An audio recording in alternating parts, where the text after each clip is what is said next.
बहुत टेंशन भइल सोचा तनी कि 2 जना के त बियाह शादी होइए गइल आ एक जना राणे हो गइली आ सोचे तनी कि एहू देवर के बियाह शादी क के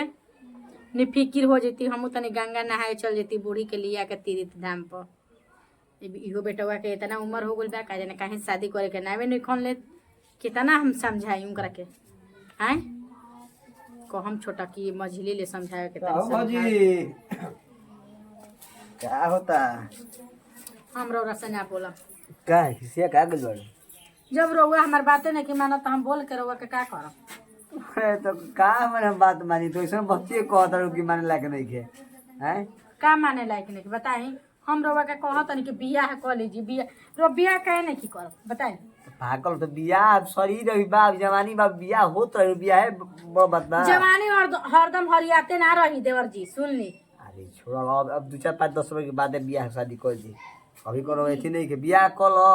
आ मेहरारू के जुटा में ना कर त का रौरा खियावे के बा हमने के न खियावे के बा खेत नहीं खे घर नहीं खे ए भाई तू इन बात कहता रू लेकिन माने हमने के खात नहीं खीजे हवा पी के बानी जगह में खइले से ना हो जाई खइले से हो जाई एगो रानी बिया मुसरमती या ओकरा कमरे के लेके ढोवा तनी जानू त मान ले के वही तरह रो मेहरा के लेके ढोवा जाए बियाह कलम त मनियो के गंगा नहा ले जानू तीर्थ धाम कलम जानू बियाह कलम हो जानू आदमी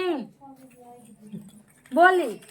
कि बाहर रहे के मन करता बाढ़ काहे रहल जी समय पर सब सही हो जाई समय हो गइल बा समय के अनुसार कोनो चीज ठीक लागेला बेगर समय से कुछ ना ठीक लागेला जननी हम कोई दारा के ना की बात हमारे पी पल बाड़ू की ने का हम साल कम अब रहुए घर में बचले बानी तो क्या करे पे पड़ी अरे को हम लड़की हैं कि भाई ना लड़की ऐसी होता समय खराब लड़की के हाल बियाह करो देखिए देवर बाबू जी बात मानी समय के अनुसार से कोनो चीज अच्छा लागेला बेगर समय से कुछ ना अच्छा लागेला अच्छा होई घबरा मत कोई या होई बताएं औ कहां बाड़ी हो भौजी छोटी भौजी गोइल बड़ी बगीचा में आवत ताड़ी आ कहने की ज्यादा कुछ बोलनी ना मान लखे तो ऐसा भौजी के हो गई आ भैया आ त का करल जा उ करमिए का छोट बिया आवते मरद मर गई कुलक्षण बनाई बे पैर के आंगच के हल्का बिया आवते मरद मर गई ई सब झूठो तो करे आवे से केतना हमने के घर में घाटा भइल बा बताई ई सब कुछ ना धान भी नहीं खे बढ़त आ उहे मझली आई रहे तो घर बन गइल माटी के घर रहे तो आपन करम आदमी देखेला ना ना आगो पाछे से का होला अगर हम तक सोचत नहीं कि नहीं यार अपना चल जाओ दूसर शादी ब्याह हो जाए लेकिन मानते नहीं थे काहे कहते भैया से आराम से रहो देखी रहुओ बात मान जाए तो ठीक रही आ ना मानम तो रहुओ पछताई और का करम बताई कितना सिखावो है आदमी के कहत नहीं कि बियाह कल त मानत है नहीं कौन हमरा तो लागत कि कोनो लड़किन से फेर तो नहीं के कोनो से प्रेम भाव तना न करलन अच्छा इहो पता लगाइए ले बतावा होई बेटावा के तनको ख्याल बा कहेलन कि भौजी तू हमार जान हो तू हमार धड़कन हो परान हो एगो सामान मांग देले बनी खाए खातिर तो बुझा तटेनु कि घरवा ध लेले बा आई खेलवड़िया हमरा पाछे कतना पड़ल बाइसन जब बाबा तन घर दुआर में तब कहताइसन कि कहां बाबू जी घुसल बनी घरवा में का घुसल अरे देवर अड़न हमार मन हम जेकर मन करे ओकरा के बोलाई ओकरा के घुसाई घर में लेकिन बुझाते नहीं के ए भौजी ई का टटा टटा करतानी जी और ना के देख त काम को बाजी हो देखो का हो लकट हो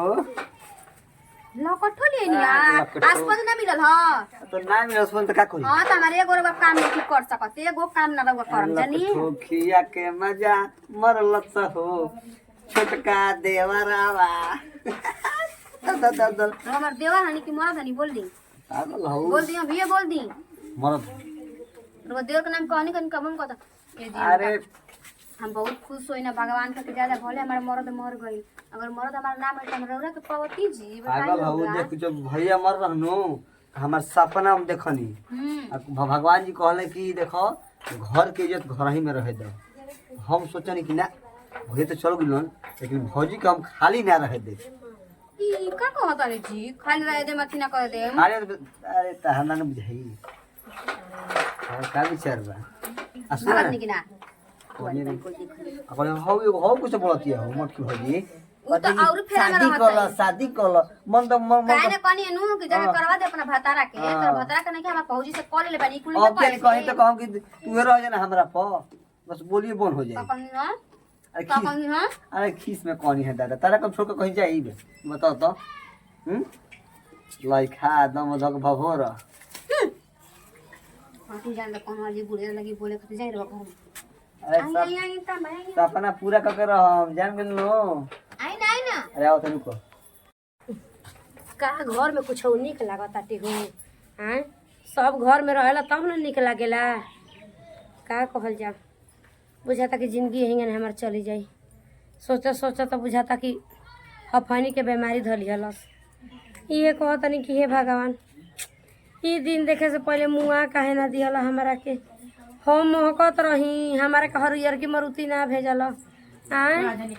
हमार ये आइजे माने खोज के आवत नहीं रोरा के अरे कहां को नहीं रोरा हैं अरे उन्हें गई रही सुनिए ने काहे नहीं कि लइकवा का बोलत अपना बियाह करे के उ काहे नहीं खन बियाह करत कहानी के उहे लागल बाटे एक हाली कहानी दू हाली कहानी बार बार कहते रही नहीं के करे कहता का ना करी? बियाह करम नु ते एगो बेटवा के चबा गइल पतोहिया एकरो के चबा जाए का ई बोला तारू हो चबा जी चाहत नहीं तो मन समझ तारू कुछ का कोई समय हो गइल बा आ बियाह करे कहते तो करते नहीं खन हमार चाचा के लड़के ले बियाह कर दी 2 लाख रुपया तिलक दे सो ना का हम कहीं का ओकरा के समझाए ओकर दिमाग बुझाता के एकदम भोतर भइल बा नतिया के आय अब रोवा कहता है कि समझाई ना तो जुग जमाना खराब बा कहीं लेके भाग गइल तो बेइज्जत के सिलावा कुछ नहीं खे जान जाई छोड़ा जा लौकी तब ना हमारे लगे उठता बैठता टे के ओके समझाई वो तो लमे नहीं रहा कहली ओकरा के कहानी बच्चा बाटे नहीं के समझत कि मोतरी हमर का कहतिया बताव का हम रोवा ले कहानी हम उ बेटौआ के समझावत कहाँ बा? सिखावत थक कहाँ अभी खन का जाने कहाँ निकल के गइल अभी तो समझावते रही हमार बात सुनत तब तो हैं कोई दी मजली के समझावे के उ तनी कुछ बोल सकती है हमार बात नहीं कौन सुनत आ ना रउआ सुनत नहीं तो हाँ सुनी कि ओकर सुनी कि ओकर सुनी केकर सुनी हैं एगो और बिया कुफुत के बीमारी भइल बा हमारा कौन ची ले केकर कौन ची लेके ढोइए चली बेटाला तब नहीं करा के बतावा तनी का चाहत ताटे अब ना करेन बिया तब अपन जाने देवी हे करब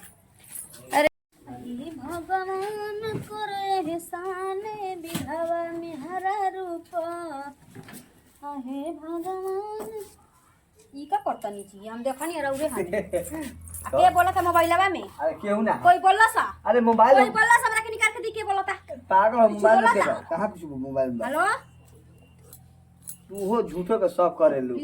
फोन नहीं के चलू हम तो कहीं करेजा काट लेम कोनो रही तो हमारा छोड़ाई यार ओरा कोई के ताक देम त ओरा में आंख निकाले मा ओ खेलवाड़ो के त जवन हाल करम कि उ जीवन में सोचलाऊ ना होइयन ए जी देखी हम तो ई सुनी पहले हमार बात हम पहिले रवा से छुप छुप के मिलम रउरे बताई हमरा से बियाह रउरा कली अब समय आ गइल बा ओइसन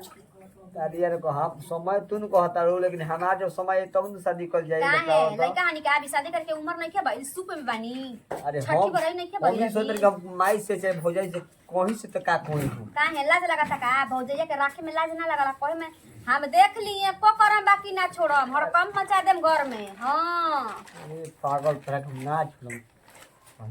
आई भैया तारा के मंगलसूत्र बना दे बानी अही दादा सुना की हां सोना के हमरा के मोहब्बत सुन 26000 के हां एक बात कहूं कि का हो ये रहे लाली देले रहे अच्छा अनु कहला कि बबल ले जो जाकर गांव के लिए माई के दे दी तर आपन लेकिन बचले हमर लड़का मर्दा वाला बेचले बनी जुतिया न पागल का माई के जूती के चल बनी पागल हो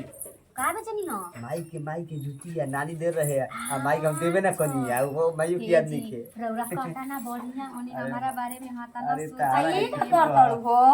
देखी बाबा जी हमर मरद मर गइल त कोनो ही बात नहीं के मेहर मर गइल बनी एहे से हुपुर चुपुर चलताटे ऐसे कहतनी कि बियाह शादी ना कर बड़ा भोर बनी जी हां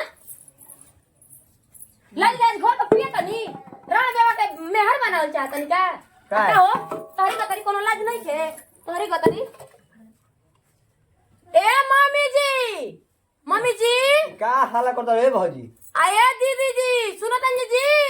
आई जाइए मुहा करिया हो गई राण देवा के तना गुमा दूसर मरद खातिर अपन मरद खइली चला दीदी जी चुपचाप अरे इनसे हम तबे से खोजा तनी का भइल का सुनी अब ई और ई मर्द मेहर हो गई नहीं जा ठीक ना। ई कहताड़ी कि हमारी मांग में तू सिंदूर दर द हम तोहार हमेशा खातिर हो जाए। हम सुनिया पुली आई हो भगवान सिंदूर हां अरे ना ते कहताड़ी कि हमार मर्द मर गई त हम बहुत मार तर का आते तूर दे मरद के ए भाई सुन त खा जाबा भाई घरे रे, जानिए कहीं सुन। जान ली एक बात सुन ले पहले बात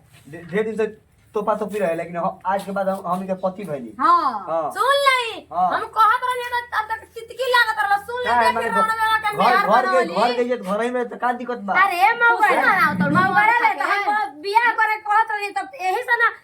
कुल बते गाड़ी तर दबाव तर ले रे नहीं आवा करे ए का त अपना रह भतार के चबा गोलू छिनार नहीं की बोलत मने दे देना चलू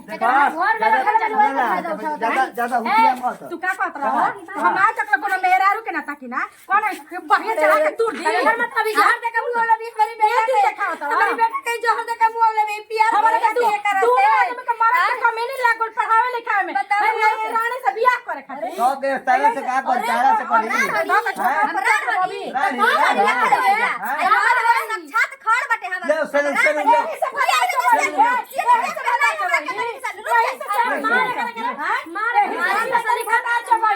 यही से ये जी दिखाओ तनी हम सेरू मांग टिके दिखाओ तनी के बियाह शादी शुदा भी आई। हां यही दिन देखावे के तो गए हो तू हमार बेटा नहीं कर तू से काट दे ना हमार लास्ट टाइम का फोन कर देखो आई हो भगवान